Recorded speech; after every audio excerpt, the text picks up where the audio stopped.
अब ये जंग जो है वो सिर्फ किसी एक मुल्क में नहीं बल्कि एक से ज्यादा ममालिक के अंदर जो है वो फैल चुकी है और बिल्कुल धबाधब युद्ध शुरू हो रहा है। सऊदियों ने हूतियों पे युद्ध की घोषणा कर ली।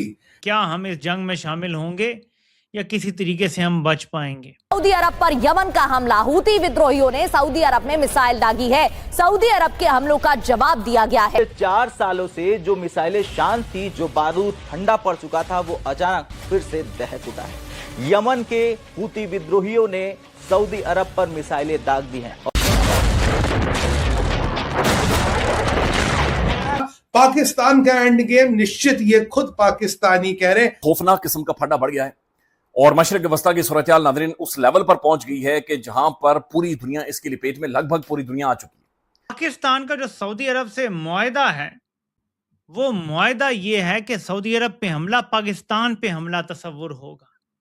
जी हां, फॉर्मल युद्ध की घोषणा हो गई है। सऊदी वर्सेस होती है। सना का एयरपोर्ट बॉम्ब हो गया। ईरान का एक जहाज उतरना था, सना नहीं उतरा, कहीं और उतरा। उस जहाज के अंदर क्या था, उस जहाज में कौन सा कार्गो था जिसको सऊदी और जो यमन की गवर्नमेंट है, नॉन होती government, basically that is the government of Yemen, जो उसको गिराना चाहती थी। ऐसा क्या था उस प्लेन में? हूथियों का दावा है कि सऊदी अरब के शहर असीर में एयरबेस को मिसाइलों से निशाना बनाया गया है।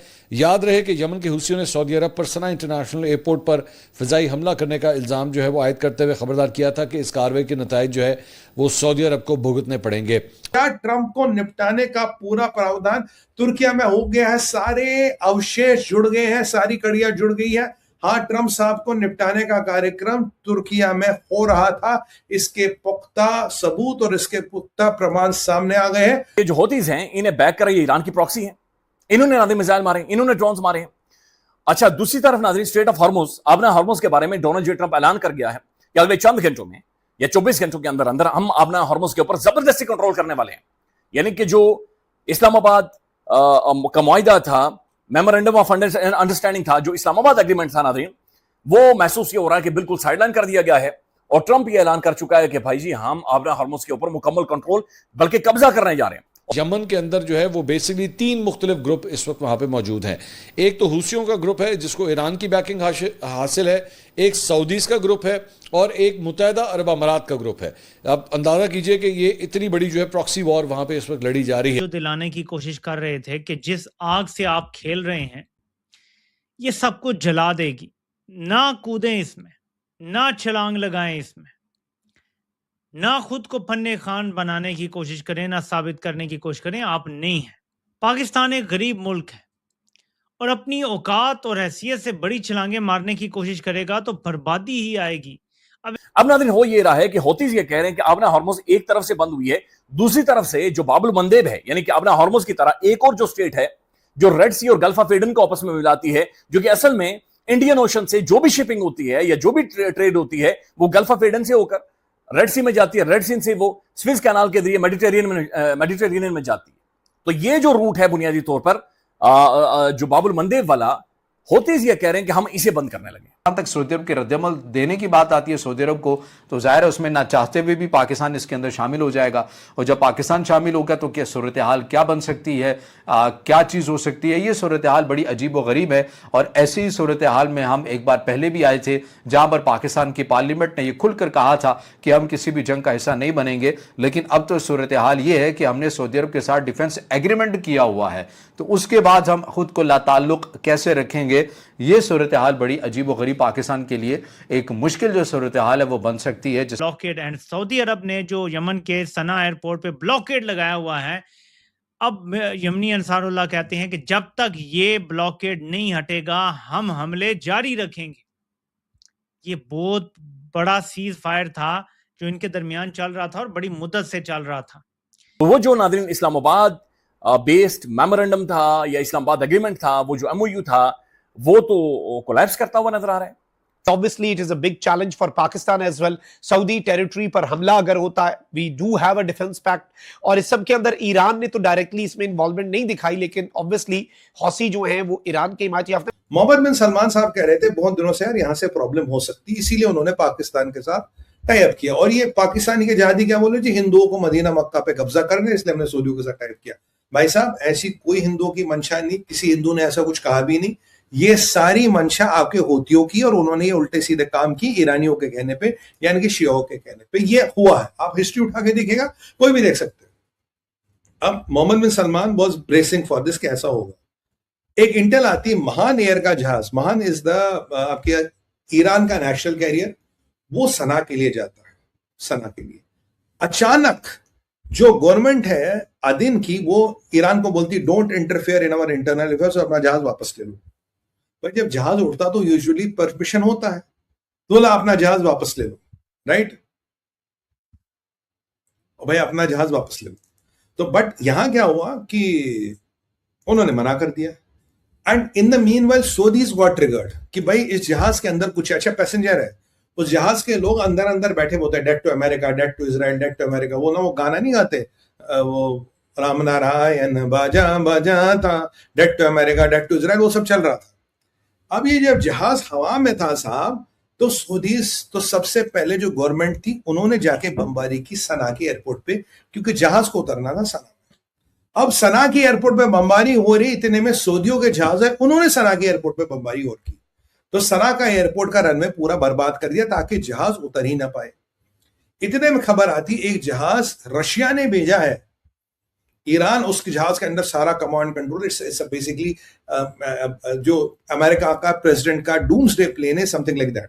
मुझसे एक टीवी शो पे किसी ने पूछा, मैंने कहा यार there is no plane like that, Russia के पास ऐसा जहाज है और ईरान के लिए तो बिल्कुल नहीं, पुतिन के पास होगा ये जहाज। कभी ये नहीं हो, ये प्लग एंड प्ले वाले जहाज नहीं कि तार जोड़ दूं और ऊपर चलने लगेंगे, so it's nothing like that. But ये जहाज आ रहा था सना, इस जहाज में टेक्निकली लोग भरे थे, पर जहाज के कार्गो में कुछ ऐसा था जिससे सऊदियों की ठक हो गई और जिससे अदिन की ठक हो गई, क्योंकि हूतियों के पास हथियार नहीं है।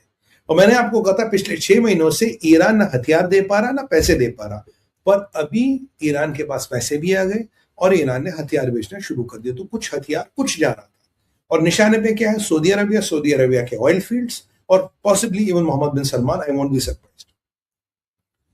अब मैंने आपको कल भी कहा था जब हिट लिस्ट की बात कर रहे थे, मैंने कहा अगर वो सऊदी पे अटैक करेंगे, they will use Houthis to attack, they will not attack direct.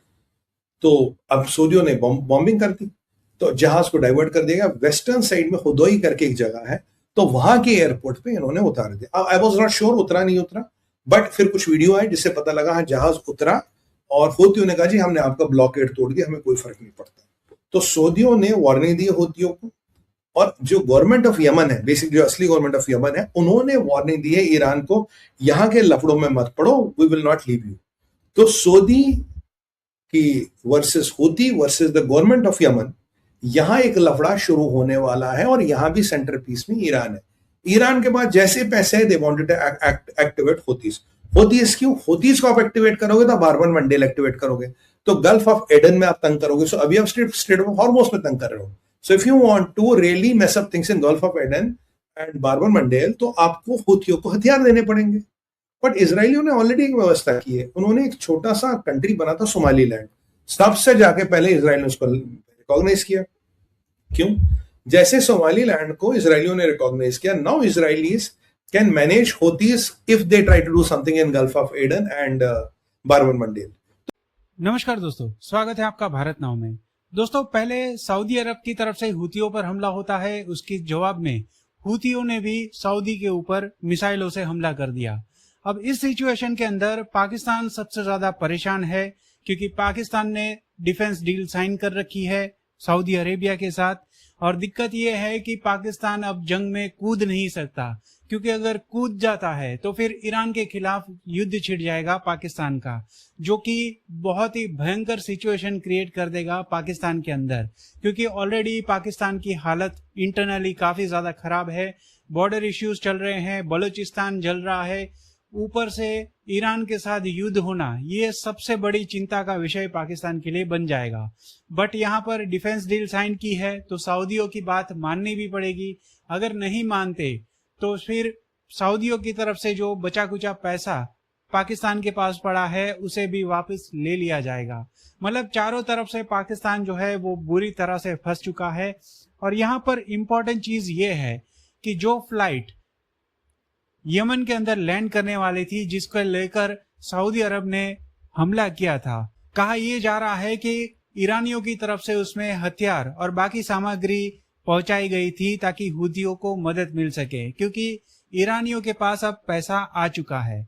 और यहाँ पर कहीं ना कहीं पूरा सिनेरियो जो क्रिएट हो रहा है उसमें ये पता लग रहा है कि स्ट्रेट ऑफ हॉर्मुज तो ऑलरेडी बंद है, बट ईरान यहाँ पर चाहता है कि जो रेड सी है उसे भी टोटली बंद कर दिया जाए हूथियों के द्वारा। मतलब जो गल्फ ऑफ मंदाद है वहां पर हूथियों का कब्जा हो जाए ताकि इस पूरे रीजन की जो ट्रेड है वो उसके ऊपर असर पड़ जाए। तो यहाँ पर सऊदियों की तरफ से कोशिशें की जा रही है कि ये जो रूट है ये बिल्कुल भी बंद नहीं होना चाहिए। अब इसके लिए शायद पाकिस्तान की भी मदद लेनी पड़े तो सऊदी उसमें कतराएंगे नहीं, और अगर पाकिस्तानी कूदे तो फिर ये ईरान के सामने खुली जंग है। मतलब ना लेना ना देना, पाकिस्तान बुरी तरह से फंसा। अब देखते हैं क्या होता है क्या नहीं। मुल्ला मुनीर की जो फौज है क्या वो सऊदी अरब में इस ट्रेड रूट को क्या सिक्योर कर पाएगी? क्या पाकिस्तान जो है सऊदी अरब की बात मानेगा? ये एक इम्पोर्टेंट डेवलपमेंट है जो कि दिखाई दे रही है।